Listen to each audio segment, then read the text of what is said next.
আসসালামু আলাইকুম। Botanic haven চ্যানেলে সবাইকে স্বাগতম। আশা করি আপনারা সবাই ভালো আছেন।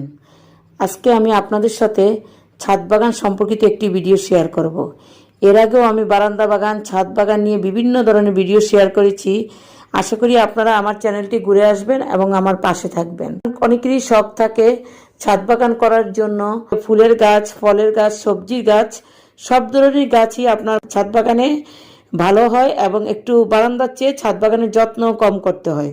কিন্তু তিনটা জিনিস আপনাকে খুব খেয়াল রাখতে হবে। যতই ভালো হোক, কিন্তু আপনার ছাদ বাগানে যখন আপনি গাছ লাগাবেন সেক্ষেত্রে আপনার তিনটা জিনিস বিশেষভাবে খেয়াল রাখতে হবে। তিনটা জিনিসের মধ্যে একটা হচ্ছে মাটি, আরেকটা হচ্ছে পানি, আর এটা হচ্ছে রোদ। তো মাটিটা বিশেষ জরুরি। আপনি যখন মাটি তৈরি করবেন তখন আপনাকে অবশ্যই বুঝে শুনে মাটি তৈরি করতে হবে। আপনি কখনো এমন মাটি নেবেন না যেটাতে ফাঙ্গাস থাকে, বিভিন্ন ধরনের জীবাণু থাকে। সেটা গার্ডেন সয়েল হতে পারে, আপনার টবের পুরানো মাটি হতে পারে, আগের বছর আপনি যে গাছ লাগিয়েছেন সেই গাছের মাটি। আসলে শহরের বাড়িতে মাটিটা একটা অনেক বড় সমস্যা। এজন্য আপনারা এই মাটিটা তৈরি করার সময় আপনারা বিশেষভাবে খেয়াল রাখবেন, মাটিটা আপনারা ভালো করে শুকিয়ে নেবেন, এতে করে আপনার গাছের মাটির সব ধরনের জীবাণু নষ্ট হয়ে যাবে। আর যদি আপনারা ভিজা মাটিতে, স্যাঁতসেঁতে মাটিতে গাছ লাগান সেক্ষেত্রে ফলন ভালো হবে না। আরেকটা হচ্ছে পানি। ছাদ বাগানে পানি আপনাকে নিয়ম করে দিতে হবে। শীতকাল, সেক্ষেত্রে আপনাদেরকে প্রতিদিন পানি দিলে চলবে না, আপনারা প্রয়োজনে একদিন পর পর পানি দিবেন। আবার যখন গ্রীষ্মকাল, তখন আপনাদেরকে আরেক রকমভাবে পানি দিতে হবে। তখন দেখা যাবে দিনে আপনাদের 2বার পানি দিতে হবে এবং 2বার গাছগুলোকে ভালো করে গোসল করিয়ে দিতে হবে পানি দিয়ে। গাছের পাতা ভালোভাবে ভিজিয়ে দিতে হবে, এভাবে গোসল করিয়ে দিতে হবে। আর রোদ হচ্ছে ছাদ বাগানের জন্য, ছাদ বাগানের কিছু গাছ আছে যেগুলোর জন্য রোদ খুবই গুরুত্বপূর্ণ, যেমন ফলের গাছ, সবজির গাছ আর ফুলের গাছ। এই গাছগুলোতে যেন সারাদিন রোদ থাকে এরকম জায়গায় রাখবেন। কিছু 2-1টা গাছ আছে সেই গাছগুলো আপনারা একটু কম রোদে রাখলেও চলবে, যেমন আপনার আমরা গাছটা আপনারা সারাদিনের রোদে না রাখাই ভালো, এতে করে ভালো হয় না। এজন্য আপনারা বড় গাছের ছায়ায় আমরা গাছটি রাখবেন। আর ছাদ বাগানে ইনডোর প্ল্যান্ট খুব একটা ভালো হয় না, সেক্ষেত্রে আপনারা বারান্দা বাগানেই ইনডোর প্ল্যান্টগুলো রাখবেন।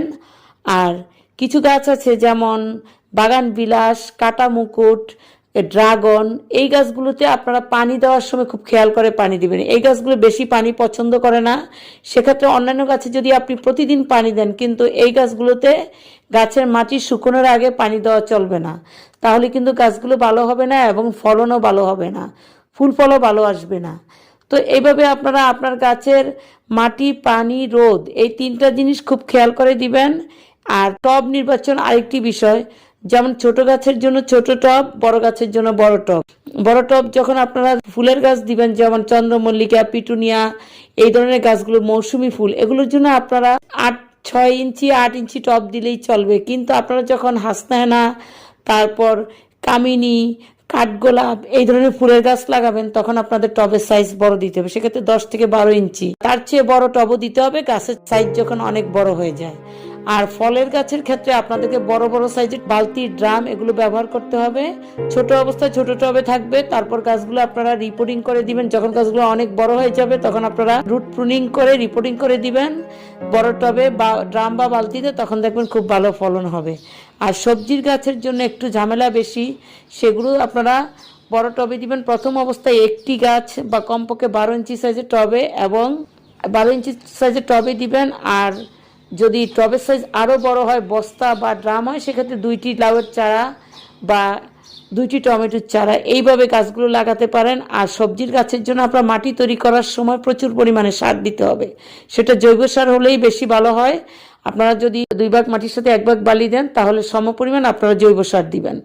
আর মাঝে মাঝে অবশ্যই আপনারা সবজির গাছগুলোতে ফুল আসার আগে প্রতি সপ্তাহে 1বার করে ফাঙ্গিসাইড এবং কীটনাশক স্প্রে করে দিবেন। কারণ এটা অনেকেরই কমপ্লেইন থাকে যে আমার গাছটা অনেক বড় হয়ে গেছে, ফুল আসছে, ছোট ছোট ফলও আসে, সবজি আসে, কিন্তু এগুলো নষ্ট হয়ে যায়, সবজিতে রূপান্তরিত হয় না। যেমন লাউ গাছে ফুল আসে, অনেকের লাউ ধরে না বা লাউ বড় হয় না, আর ছোট অবস্থায় পচে যায়। তো সেক্ষেত্রে আপনাদেরকে এই কাজগুলো ফলো করতে হবে। আর আপনারা প্রয়োজনে রাসায়নিক সার ব্যবহার করতে পারেন, খুব বুঝে শুনে রাসায়নিক সার ব্যবহার করতে হবে। যারা নতুন তারা অবশ্যই আপনার জৈব সার দিয়ে বাগান শুরু করবেন।